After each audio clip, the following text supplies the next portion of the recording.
Hello friends, Ben Ochart here. Thank you so much for tuning in. There's a lot going on in the fish room, in particular in the tank behind me here.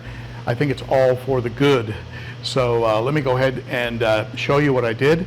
And I think this is going to really make a difference and calm things down in the fish room. So let's go ahead and jump right into it.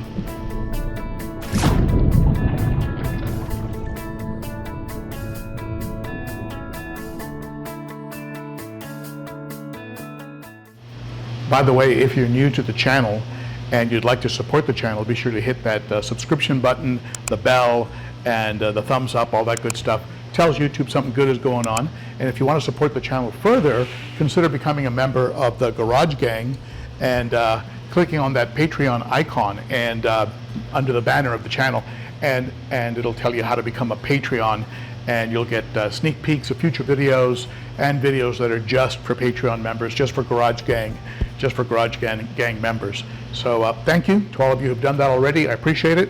And let's go ahead and get right into the video. So I'd reached a point where it was time to remove fish from the 90 gallon. And whenever I go to do that, the first thing I do is lower the water level and remove decor.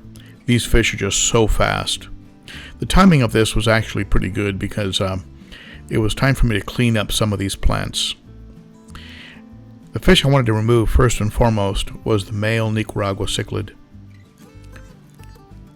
Big, beautiful cichlid, but really since he had paired up with that female, had just become a real troublemaker. I wasn't really into breeding them, so I didn't really want to keep the male. I prefer to keep the female because they're much brighter. I just think they have a much better color pattern. So I was going to keep the female and go ahead and give away that male. What pushed me over the edge on this was the male was starting to square up and give the Jack Dempsey a hard time. And I just didn't want to see that happen. So I went ahead and started removing plants and decor. And I'm going to go ahead and speed this up. There's quite a bit of driftwood in this aquarium, and caves and rocks and artificial plants. See this big Mopani wood.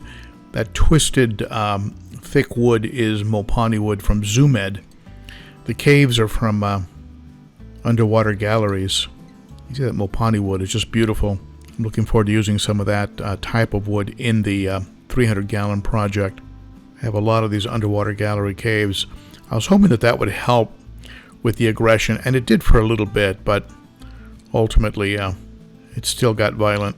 You got to watch out with these caves and make sure that there isn't a fish inside of one. This one had a fish in it, and he finally dumped out. But if I hadn't been paying attention, he would have ended up dried up inside that cave. I even pulled out the large piece that had been custom made for me by Elite Cichlids. I wanted plastic plants attached to real driftwood in a tank where the plants would get destroyed, and he was able to make that for me attached to a piece of limestone. So it's time to get the fish out, and I chased around the Nicaragua cichlid for quite a while until I realized that maybe I should use 2 nets. This method of corralling them or scaring them with one net into the other net ended up working pretty well. So there he is. You can see he's about 5 inches, maybe a little more. Then it was time to catch the vieja. I thought the vieja would be easier to catch, and so I started off with 1 net. But as it turns out, this vieja was actually a lot more elusive. Plus, in moving things around, the tank had become a little bit cloudy.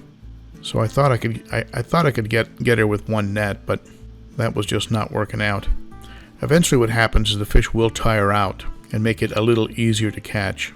At the same time, you don't want to overstress them, so you want this process to be as fast as possible.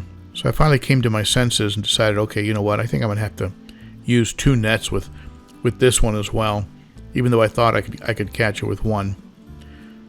So the same technique, sort of corralled her in, and there she is. She's probably about 6 inches.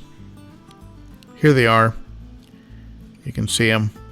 I put a bubbler in this bucket, and then I proceeded to put plants into the tank, replacing the ones I had taken out, because I'm going to give those a hydrogen peroxide or a bleach treatment and get them kind of renewed, because they all got a little bit dark. So these are plants that have been used previously in the 210-gallon aquarium, but I decided to go ahead and use them in the 90, and you'll see when I'm done and the tank clears up, they really look good in this tank. They're not quite as tall, and so they make the tank look a bit more spacious, and you'll see what I mean after the tank clears up. One of the things I enjoy the most is scaping a tank, setting up the plants, rocks, caves, things of that nature, so that it's aesthetic and appealing. All the artificial plants in this tank are from Elite Cichlids, who unfortunately is no longer in business because they had a death in the family. I put most of the wood back in, except for a few pieces that I ended up using in the 255-gallon tanks, and you'll see what I mean in a second. I think they look really, really good in there. I like stacking things up so that there's places for fish to swim through and also places to hide or be out of sight.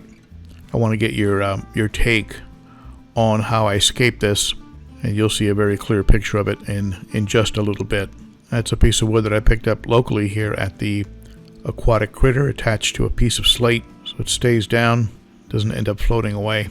Whenever I disrupt things in a tank the way I did here, I'm always going to treat the tank, condition it, just in case I killed off some beneficial bacteria. I temperature matched and started filling the tank from the tap.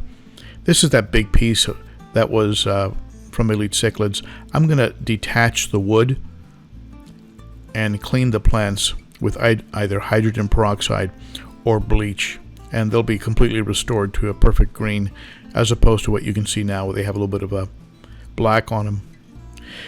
This is another project I'm going to be heading into, and I'm just going to take this tank apart probably.